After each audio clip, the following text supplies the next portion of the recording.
नवीन काही वाटत नाही शेतकऱ्यांना, हे प्रत्येक निवडणुकीला असंच होतं. मागच्या लोकसभेलाही मी बोललो होतो, हे लोक भांडत होते, लोकसभा आम्हाला द्या, शिवसेनेला द्या, बीजेपीला द्या. भांडले एकच झालंय. हे आता जरी भांडत असले तरी एकाच थाळीची चटकेबट्टी आहे.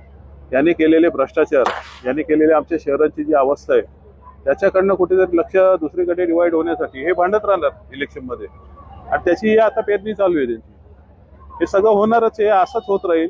मला असं वाटतं आता लोकांनी कुठेतरी एक विचार करायला पाहिजे की त्यांना हे असं पैशाचं, कुठल्या पदाचं आमिष दाखवून केलेलं स्वार्थी राजकारण पाहिजे का चांगलं स्वार्थी पाहिजे का चांगलं प्रशासन चालवणार आहे, चांगला राज्यकर्ता म्हणून एक सारथी पाहिजे, हा लोकांनी विचार करायला पाहिजे. मला वाटतं या गोष्टी काय माझ्यासारख्याला तरी सध्या नवीन नाही, कारण ज्या प्रकारे इतकी वर्ष जे इलेक्शनच्या पार्श्वभूमीवर जे राजकारण चालू आहे असं चालू राहील.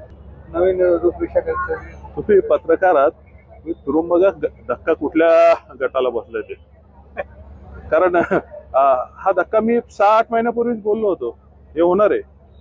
आणि हा धक्का ठाकरे गटाला नाहीये, ठाकरे गट आहे तिथेच आहे. मी काय त्यांचा वकील नाही किंवा त्या पक्षाचा पदाधिकारी नाहीये, परंतु इथलं राजकारण मला माहिती आहे. शिंदे गटाला बसलेला धक्का आहे आणि ते सत्य आहे. त्या दिवशी बघा तुम्ही, आम्ही जी काही नावं दाखवली याद्यामध्ये, इकडची मलबार हिलला घुसवलेली, तेव्हा त्यांना आगरी नावं दिसली आणि त्या लगेच भूमिपुत्रांचं राजकारण त्याने सुरू केलं. अरे बाबा ना, आम्ही जे मागण्या करतो त्या पुऱ्या करा ना. लोकनेते दिबा पाटील साहेबांचं नवी मुंबई विमानतळाला नाव द्यायचे का भाषणात गुंडाळून ठेवले अजून तो. इकडनं दोन्ही सभागृहातनं पास होऊन गेलाय ना. 27 गावांची हीच दुरावस्था केली. तुम्ही 27 गावं बाहेर काढणार असं सांगून तुमचे सगळे उमेदवार उभे केले.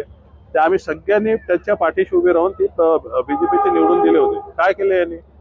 त्यामुळे आता लोकांची वेळ आलेली आहे. मला वाटतं लोक विचारणार आणि त्यांच्यासोबत आम्ही सतत किती विरोधात राहू. आमची लोकांना इच्छा आहे, सांगतोय की आमची इच्छा आहे आम्हाला सत्तेत द्या. विरोधात राहून ही कामं नाही होणार. विरोध करायचं तेव्हा आम्ही करतच राहू. परंतु एक गोष्ट खरी आहे तुमची की विरोधक असा राहिलेला नाहीये. सगळे मिंदे झालेले आहेत, आमिष दाखवतायत, सगळे नवीन पद काय देणार असं दाखवतात. कोणा पाठीचा कणा राहिलेला नाहीये.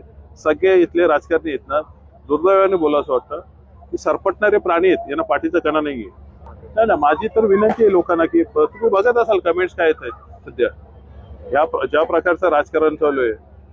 लोक पिसलेली आहेत. तो कधीतरी इथे स्टेशनवर जातो कसा, तिकडनं कामावर कसं जातो, तिकडनं मरत येतो कसा, या चिंतेत येते. त्यांना बाकी विचार करायला वेळच नाहीये. त्यामुळे आम्हीच आता ठरवतोय की लोकांपुढे जायचं. मत मागायला नाही जाणार, आम्ही मत विचारायला जाणार आहोत आता. आणि ते लोकांनी ठरवावं. मला वाटतं आमचा जसं चाललंय तसंच चाललेलं आहे. आमच्या मतदारांवर विश्वास आहे, आमच्या पक्षावर विश्वास आहे. जो पक्ष सांगतो की आम्ही जगातला सर्वात मोठा पक्ष, मग का चोरताय तुम्ही दुसऱ्यांचे, का पळवतायत. त्यामुळे आम्ही तत्वानेच चालणारी माणसं आहोत. आम्हाला डोंबिवलीकरांनी भरभरून, कल्याण डोंबिवलीकरांनी भरभरून मतदान केलेले, चांगले नगरसेवक निवडून दिलेले होते, यापुढेही देतील. मला वाटतं सुशिक्षित लोक आता सुज्ञ होतील अशी एक अपेक्षा आहे. कारण जो भाजप किंवा जो मला वाटतं RSS लाही पटत नसेल, भाजपवाल्यांची नावं काढून बघा तुम्ही कुठली कुठली येत आहेत. त्यामुळे आता तरी लोकांनी विचार करावा अशी आमची अपेक्षा आहे. याला काही नाही. हो, भस्मासूर नाही, यांना भस्म्या रोग झालाय.